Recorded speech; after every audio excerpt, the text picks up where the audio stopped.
มากินข้าวแรงนำกันเด้อเมนูอาหารแรงมื้อนี้ก็มีต้มข้าวเปียกข้าวถ้าเป็นภาษาลาวเขาเจ้าจะฮ้องว่าต้มข้าวเปียกข้าวถ้าเป็นภาษาไทยก็จะฮ้องว่าข้าวต้มทรงเครื่องพี่น้อง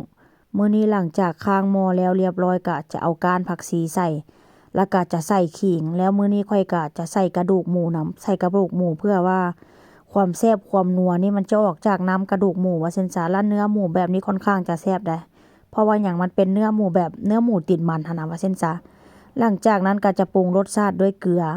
แล้วก็ซีอิ๊วขาวกาเห็ดหอมเด้อข้อยนี่เฮ็ดแบบว่ารสชาติในการเฮ็ดกับข้าวกับน้ำข้อยนี่ส่วนหลายก็จะรสชาติเก่ารสชาติเดิมว่าซั่นซะแล้วก็จะใส่คะนอร์จีนคะนอร์จีนนี่ส่วนหลายจะเป็นก้อนน้อยๆน้อยๆพี่น้องคือหัวห่านไก่หั่นแหละว่าซั่นซะแต่ถามว่ามันหอมมันแซ่บบ่มันก็จะหอมน้อยกว่าคะนอร์ของไทยเฮาคะนอร์ของไทยเฮานี่มันจะหอมแบบมันจะหอม กลิ่นค่อนข้างจะแรงแต่ว่าคาโนของของจีนนี่นะ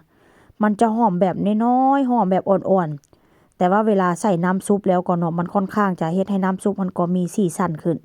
แต่ถ้าหากว่าคาโนของบ้านเฮานี่ใส่แล้วมันก็จะเป็นแบบว่าเป็นธรรมชาติหั่นน่ะว่าซั่นซะเป็นแบบบ่ค่อยมีสีสันแต่ว่ากลิ่นของมันค่อนข้างจะแรงกว่าคาโนของจีนเด้คาโนของจีนนี่กลิ่นจะอ่อนๆแต่ว่ารสชาติก็กลมกล่อมแล้วก็บ่ค่อยนัวคือของบ้านเฮาว่าซั่นซะ หลังจากต้มไปต้มมาต้มจนมันสุกพู้นล่ะเนาะค่อยก็ต้มประมาณ10นาทีว่าซั่นซะค่อยก็จะใส่ข้าวเจ้าข้าวเจ้านี่ก็เป็นข้าวเจ้าที่หุงไว้เนาะเพราะว่ามันค่อนข้างจะแข็งพี่น้องเพราะว่าซื้อมาจากซุปเปอร์มาร์เก็ตนี่มันจะค่อนข้างจะแข็งถ้าหากว่าค่อยไปซื้อนำซุปเปอร์มาร์เก็ตที่แบบว่าเป็นค่อยไปตลอดค่อยเป็นลูกค้าประจำว่าซั่นซะค่อยไปเทื่อใดค่อยก็ซื้อมาเทื่อละ10 กว่าถุง11 12ถุงพู้นแหล้วว่าซั่นซะก็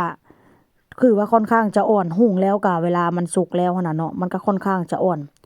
หลังจากนั้นแล้วค่อยก็เอาเข้าลงไปต้มประมาณ10นาทีนี่แหละเนาะบ่ได้ต้มดนเดะหลังจากนั้นก็สุกแล้วก็เอามาตักใส่ถ้วยหน้าตาก็สิเป็นประมาณนี้เลยเด้อน้ำก็ค่อนข้างจะบ่มีแต่ว่าก็บ่เป็นหยังพี่น้องเพราะว่าหยังก็สิกินแบบแห้งๆอะนะบางคนก็สิบอกว่าต้มข้าวต้มคือว่าน้ำน้อยแท้ก็มักแบบนี้พี่น้องมักไผมักมันเด้อเฮ็ดกับข้าวกับน้ำนี่เด้อแล้วก็จะใส่พริกไทยลงไปรสชาติของมันความแซ่บความหอมความนัวนี่ก็แม่นนี่ล่ะพริกไทยนี่ล่ะตบตูดแล้วก็สิใส่หอมพี่น้องหอมนี่ก็เป็นหอมปลอมหรือว่าผักชีก็ถือว่าค่อนข้างจะแซ่บเด้แล้วก็จะใส่พริกผงลงไปนำนี่แหละเพิ่มรสชาติเพิ่มสีสันว่าซั่นซะมื้อนี้ก็จะกินคนเดียวนะลูกผัวก็กลับมาจากบ้านย่ากินข้าวบ้านย่าพี่น้องเพราะว่ามื้อสวยหันออกพากันออกไปเล่นเตะฟุตบอลแล้วก็ไปแวะกินข้าวบ้านย่าประจำเลยว่าซั่นซะถ้าหากว่าเป็นมื้อวันเสาร์อาทิตย์นี้ก็ข้อยก็ค่อนข้างจะสบายแดก็คือแบบว่ามีแต่ต้มกินเจ้าของผู้เดียวแล้วก็แล้วเนาะบ่ได้ยุ่งนำลูกนำผัวก็ถือว่าค่อนข้างจะสบายได้มื้อนี้ก็เก็บบ้านเก็บช่องแล้วก็มาต้มข้าวต้มทรงเครื่องสดน้ำร้อนๆมาเด้อมากินนำกัน